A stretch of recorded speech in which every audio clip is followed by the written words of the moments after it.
Caylee Anthony was 22 years old, and in the 31 days that her daughter was missing, she'd been out partying almost every night. This is one of the most infamous cases in the history of true crime, and Caylee Anthony is labeled as the most hated woman in America. But in the eyes of the law, that doesn't matter. Her daughter disappeared. Caylee Anthony says she still misses her. In the new docu-series on Peacock titled Caylee Anthony, Where the Truth Lies, Anthony shares for the first time on camera her own theory about what happened to her daughter Caylee. She says she took a nap with her daughter on that last day and woke up to her father holding Caylee in his arms. She's soaking wet. I can see him standing there with her in his arms and hand her to me and telling me that it's my fault. Anthony says her father took Caylee after that, and she doesn't know what happened next. 5 months after Caylee was reported missing, her skeletal remains were found in a wooded area about a half-mile from the family's home. She had duct tape over her mouth and was inside a laundry bag and garbage bags. Anthony was charged with first-degree murder, lying to investigators, and other charges. At her trial in 2011, Anthony's defense team claimed the little girl drowned in the family's pool, and the accidental drowning spiraled out of control, with Anthony and her dad covering up Caylee's death. She was cold. But in the new docu-series, Anthony puts the blame squarely on her father, suggesting Caylee died on his watch. And I know people are going to question, well, why didn't I make a phone call? Why didn't I call 911? I have to live with that, knowing that I failed to protect my child. For 31 days, Anthony kept quiet. During the 31 days, I genuinely believed that Caylee was still alive. My father kept telling me she was okay. When her mother finally called 911 to report Caylee missing, Anthony said the girl's nanny had taken her. Turns out that nanny never existed, which Anthony admits in the documentary. In the docuseries, Anthony says she was lying to protect her father, as she'd been taught to do, following what she claimed were years of sexual abuse by him, beginning at age 8. My father was holding me down and raping me. That happens again and again and again. It was like I was brainwashed. And it wasn't until much later that I started to really realize why. George. At her trial, her father, George Anthony, denied abusing his daughter or having anything to do with Caylee's death. Peacock says he turned down an offer to appear on their program. CNN has reached out to him for comment. After more than 100 witnesses at her trial, Caylee Anthony was found not guilty of murder, but she was convicted of providing false information to police. She was freed shortly afterward due to the time she'd spent in jail awaiting trial. Still everything to me. Anthony says she'll always wonder what really happened to Caylee. I don't know if it would be better to know or just keep not knowing. Because I don't know what the truth is. All I know is that something happened. If I look a little sick, it's because after the show last night, I went home and I went on my cell phone and I joined the Peacock streaming service. I paid the money and then I binge watched Caylee Anthony for 3 hours. For 3 hours. And let me go through my little take on what I experienced during, I guess it was more than 3 hours, 3 episodes, during this all-night journey last night. First of all, the way I would describe this docuseries is ridiculously bizarre, because it starts as almost a love story between a woman accused of murdering her child and her defense team. Although part of this love story, and it's not a romantic love story, I mean a love story like, this is my family now and they have done all of this for me and we are joined forever, with the music playing in the background. And it's bizarre because beneath all of that, and the entire premise of this show is that she tells us in the docuseries what really happened for the first time, something that she didn't even tell to her own defense team. I mean, she's facing the death penalty. If she loses the trial, she goes to death row. That's where prosecutors want to put her. Her new story, she's like 100% innocent, and she knows exactly who is responsible, yet, for some unbeknownst reason, she doesn't tell anybody. Like her lawyers, her investigators, her mitigation specialist. Like, why would you not, if you're 100% innocent, tell the people defending you in your death penalty trial what really happened? Why would you wait till 11 years after the trial and tell it to some producer for Peacock? But that's what happened. With that said, what she said in this docuseries is that her attorney, Jose Baez, got it wrong. I'll never forget his opening statement. I mean, it changed that trial, turned it on its head. It was powerful, it was effective, but it was very specific about what happened the day that Caylee died. She drowned in the pool. George retrieved her, screaming at Caylee Anthony, "Look at what you did! Your mother will never forgive you." That's not what she says in the docuseries. That's not what she said. Her story contradicts that. It's unbelievable. Like, that's what Jose Baez told the jury. And why did he tell the jury? Did he just make it up out of thin air? Or did someone tell him, like maybe his client? What is going on? Like I said, bizarre, absolutely bizarre. So, what happens in this docuseries after she does all this and tells her story? It turns into the prosecution of George Anthony. By the time you get to the third episode, it's just allegation. He's a pedophile. He molested Caylee. He killed Caylee. He's the murderer. That's the big conclusion here. But she never told anybody before the docuseries. As a matter of fact, we get to see the moment where it's all revealed with her investigator who, has taken her under his wing and has helped her in her post not guilty life. But like for the first, you don't tell them why you're facing the death penalty, what happened here? And by the way, I'm a former prosecutor, as you know. If you presented the so-called evidence that George Anthony was a killer to a grand jury, you wouldn't even get an indictment. It'd be laughable. The only evidence you would have would be the words of Caylee Anthony. Imagine hanging your hat on that. That's all it is. That's all it is. It's unreal. So as I'm watching this, I'm wondering, how many more lies did I just experience in this all-night binge? How many more lies? Now, I'm not trained in this, right? I have to base it on other things, but I kind of have a way where I can decipher when Caylee Anthony is lying. And I've deduced that it's usually when her lips are moving. You see her lips moving, she's very likely lying about something. It was unreal. I'm not trained in all this, but tonight I've got the experts who can talk all about body language, what you actually see and hear when someone is speaking, what they're really saying.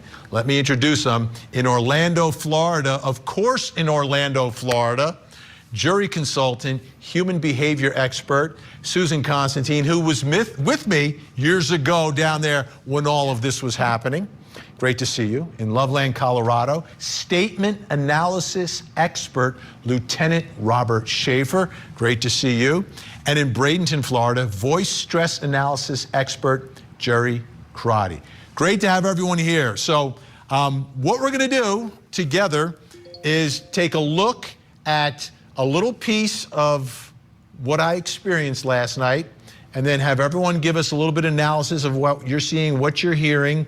And I know you all watched the entire thing like I did, so you can take your comments beyond that. But let's start with this. In this three-part series, Caylee Anthony says she went to sleep with her daughter next to her, then being awoken by her father asking her where Caylee was. Casey says she searched the house and the yard before seeing her father holding Caylee in his arms. I can see him standing there with her in his arms and hand her to me and telling me that it's my fault, that I did that I caused that. And I just collapsed with her in my arms. She was heavy, she was cold.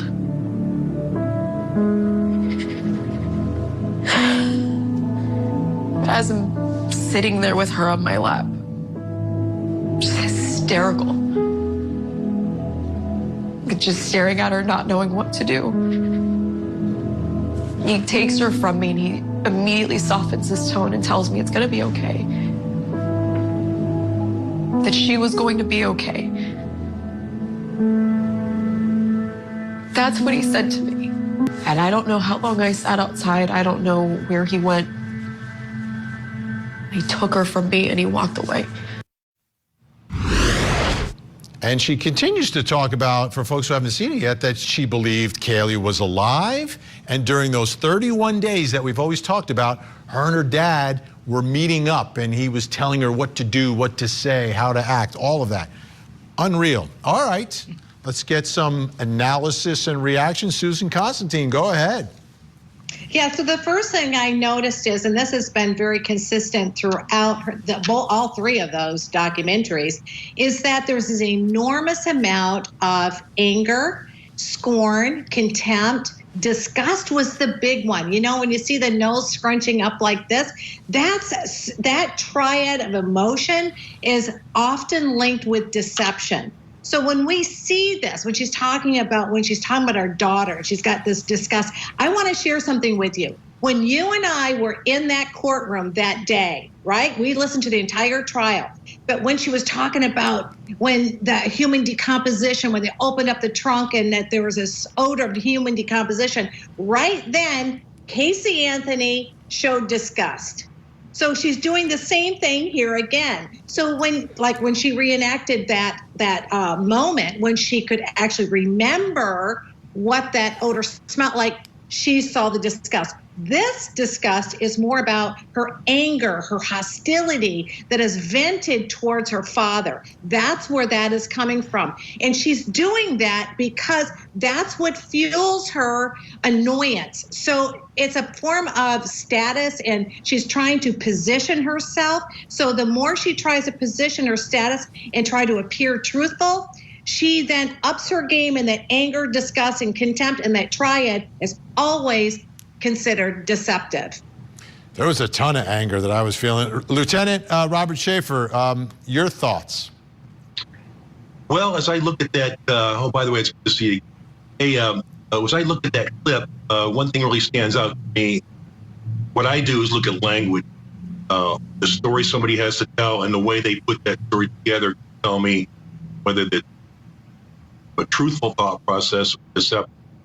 And that portion of her story is told with a focus on emotion.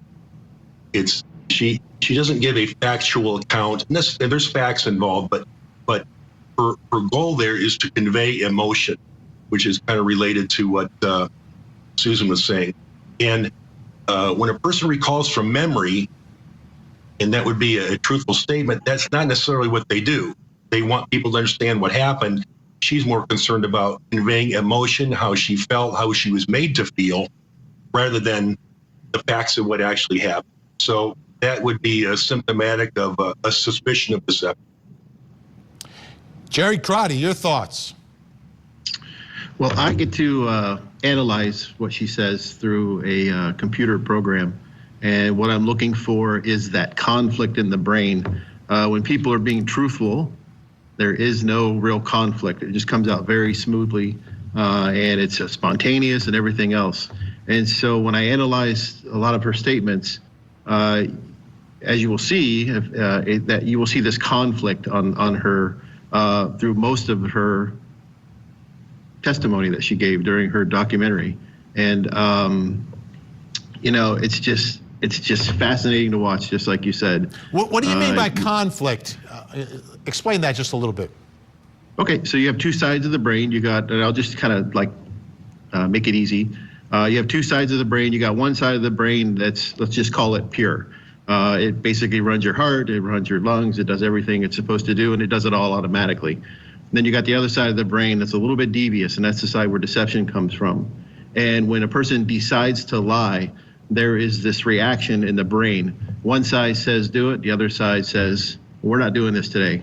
But unfortunately, you can push it through, and what ends up happening is that stress, that reaction, that conflict that occurs in the brain, it goes out throughout the body, and that's what everybody's looking at here. I get to see it through the voice, and Susan gets to see it in the body, and Bob gets to see it through their language, what they're saying. And so it's really important the way that we do these things, and it's just, this is very fascinating to me what she said.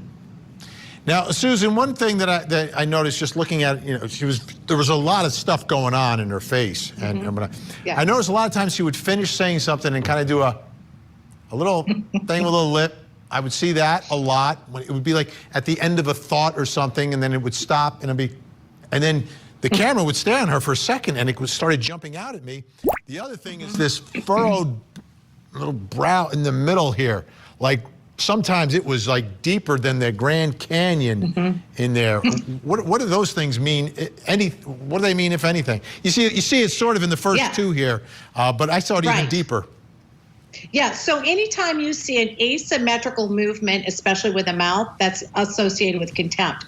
But what she does is it's more like almost uncertainty. It's almost where she bites the side of her mouth. It happens right after a statement. So when she says something and then she can hold it for a certain amount of time, then the duping delight pops out. You see the side movement, that the asymmetrical movement, which is doubting the words that she said. So she doesn't believe it, but she's trying to pull it off. Right? So that cognitive load, it's building up, and then it releases right at the very end. And that's also what you see in the furrowed eyebrows.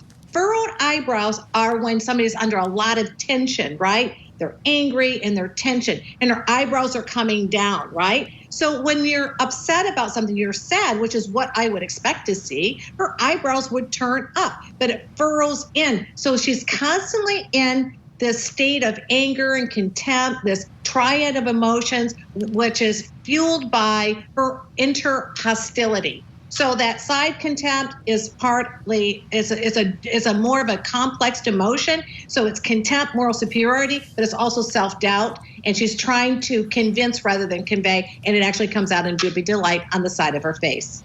Lieutenant Robert Schaefer, I want you to take a listen. This is wait 30 days before ever reporting her child missing. It's insane. It's bizarre. Something's just not right about that. Well, the answer is actually relatively simple. She never was missing. Caylee Anthony died on June 16, 2008, when she drowned in her family's swimming pool. You're going to hear that Caylee loved to swim, and Caylee could get out of the house very easily, and it escalated. A couple things pretty amazing in that clip, because in the docuseries, she says she had no idea what he was going to say, and she didn't know that he was going to get into everything that he did. But Lieutenant, let me ask you, here, Jose Baez, very specific in what happened. That story has changed. I know as a lawyer, you cannot just say whatever you want in your opening statement. It has to be based upon something. The only person who could tell him what happened would be Caylee Anthony. How do you account for the statement seemingly changing from what her attorney said to what she said? Well, I think that in my impression, based on the way he states things, that he probably wasn't sure right up to the last minute, or at least right the final hour, exactly what the events were going to be. And so what I understand about some other things that I've seen, that she was not clear with him exactly what that was going to be, and that was kind of a final decision that they just had to run with. I think they felt that they could build a good enough case with that, with the information that they had. But he absolutely depends on her to decide what that defense is going to be. And I noticed that one thing about that is that he stated that he described her in the third person. He says, what would cause a mother to do this? And although as though she's not really a person, it wasn't specific to her.